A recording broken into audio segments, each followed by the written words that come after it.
Welcome to MojoPlays, and today we're counting down our picks for 10 tantalizingly terrifying indie horror games that are way scarier than a majority of AAA horror games. Now be prepared for plenty of frights and spooky shenanigans ahead.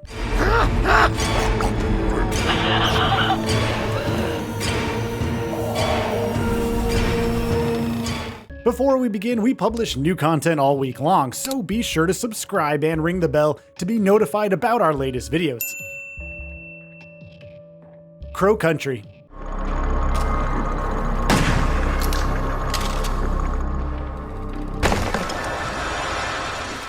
Crow Country's retro PS1 style visuals belies how deeply unnerving this game truly is. There's almost this odd forbidden feeling when exploring the eponymous Crow Country amusement park, almost like protagonist Mara isn't meant to be there, and by extension as players, we are meant to be seeing the dark machinations that transpired there. You are thrust very quickly into a dark, foreboding, and highly atmospheric survival horror game where nothing really is as it seems. Carefully trotting around each new realm of Crow Country is filled with tension, since what's lurking in the shadows might be friend or foe, and the only way to really find out is to investigate. This game is a masterclass in terror.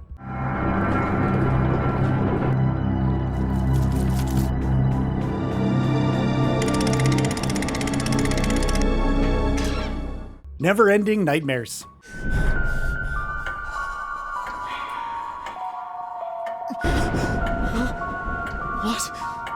What's going on?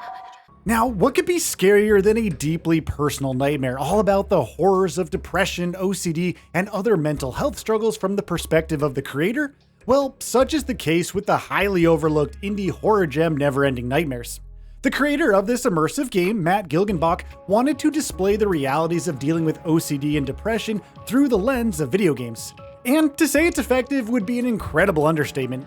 This short horror experience sees Thomas reliving one nightmare after the other, with an almost Groundhog Day-esque repeating pattern, again hearkening to what many with OCD have to deal with on a daily basis. Where am I? You're in a lunatic asylum and have been for quite some time. Why am I here? Why do you think you're here? I don't know. Thomas's dread as he explores the dark domains his mind has created, all while searching for his sister Gabby in and around all manner of terrifying locales, is nothing short of brilliant here. Plus, the game's overarching monochromatic art style with flourishes of deep and vibrant hues, especially red, the impeccable audio design and general ambiance ensures this one won't leave your mind anytime soon. Gabby, but why am I here? What are you talking about? I thought... Darkwood.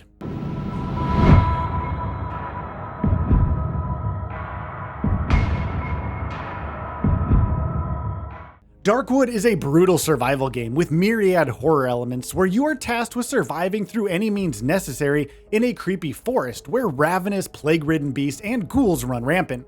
This often overlooked game is the stuff of nightmares, mostly because of just how oppressive the explorable, semi-open game world feels, on top of everything and anything just wanting to kill you. The dichotomy of the less stressful daytime gameplay where you scour the forest and land for resources, mixed with the deeply unsettling nighttime gameplay where you must use said resources to just try and make it through the night, makes Darkwood truly scary. It's the way in which Darkwood blends a plague-infested subtle narrative, Lovecraftian-esque abominations, and scant ways of survival that consistently ensures you never quite feel safe or alone in the woods.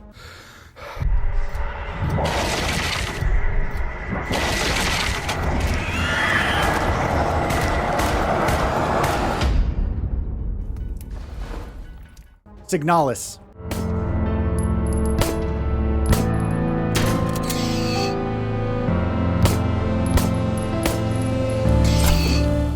Signalis offers up a strange concoction to sample, one that includes heavy cyberpunk aesthetics, old-school survival systems, mechanical robot body horror, and even some otherworldly supernatural aspects. Now, Signalis might not be outright terrifying in the way that many other games in this list are. That's not to say it's devoid of traditional scares, however, it's the way in which this game seeks to unnerve you, always questioning reality both for yourself and for playable character Elster. Signalis' sci-fi/cyberpunk world is ripe with horrifying imagery, and Elster must use her wits, weapons, and limited resources to stay alive, or as alive as a replica is able to in this dark world.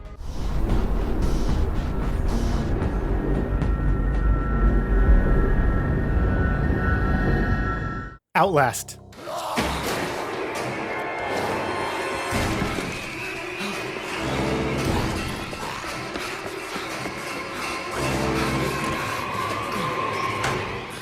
It's crazy to think that the original Outlast came out way back in 2013, especially considering it's still just as unnerving as it was all those years ago.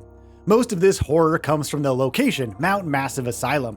While asylums are spooky places in any horror game really, Mount Massive truly takes the gross and disgusting cake here, mostly down to the fact that the nefarious Murkoff Corporation has performed some unbelievably atrocious acts on its unfortunate patients. For some reason, investigative journalist Miles Upshur thinks it's a grand idea to enter and get a good look at the dark and ominous goings-on here.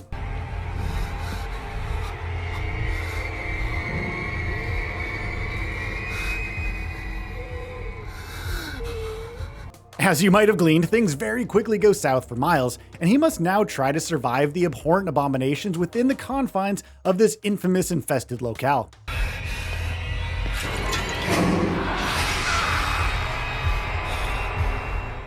The Mortuary Assistant.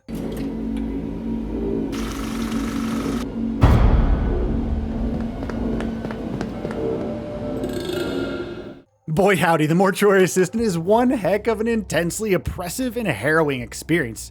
It should come as no surprise that this game pits you as a budding mortuary assistant, one who very clearly didn't read the job's fine print, seeing as it comes with a side order of demonic possession. I suffer no bondage but this rotting, weak, pathetic corpse. The way in which this game combines subtle horror, tension building, and jump scares is nothing short of brilliant.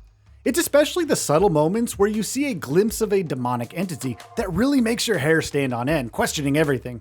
Rebecca must figure out how to latch a specific demon onto a corpse before burning said corpse to rid herself of this evil affliction.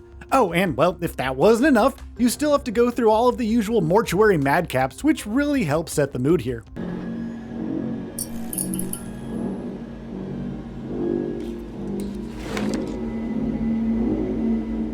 Tormented Souls.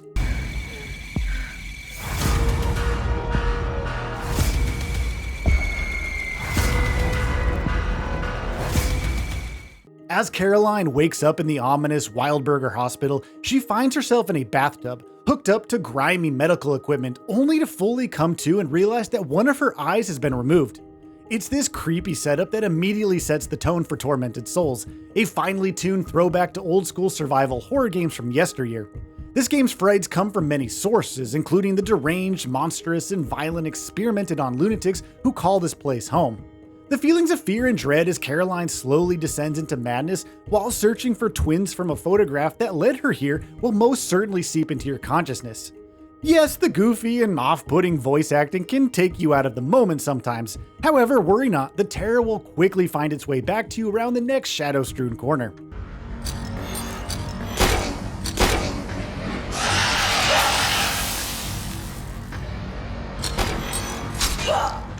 Madison.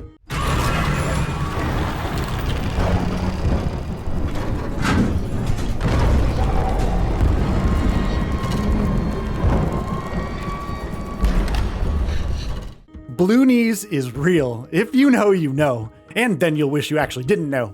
The twisted and warped minds over at Bloodiest Games crafted something truly special with Madison. Terrifying? Yes. Traumatizing? Perhaps. Incredibly immersive? Without a doubt. This first-person horror game is seriously not for the faint of heart. If you take a hapless protagonist, Luca, a cursed and haunted camera, a spirit-infested labyrinthian haunted house, a dark ritual, and some brain-bending puzzles, and throw them all into some sort of unholy cauldron, what you get after the bubble's settled is Madison.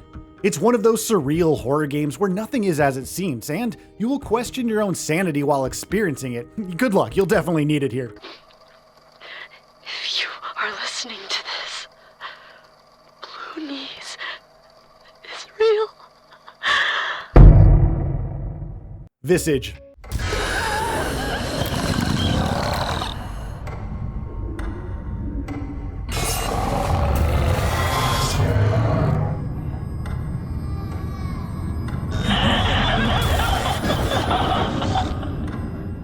During the lead up to Visage's release, it was heavily compared to the likes of PT, and for good reason.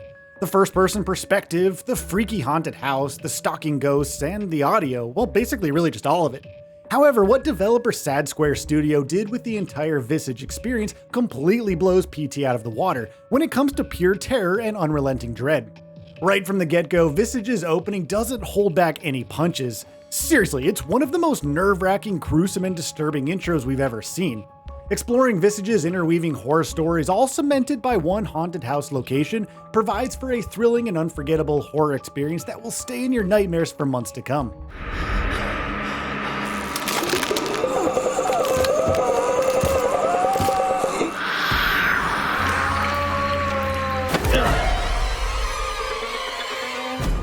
Infliction.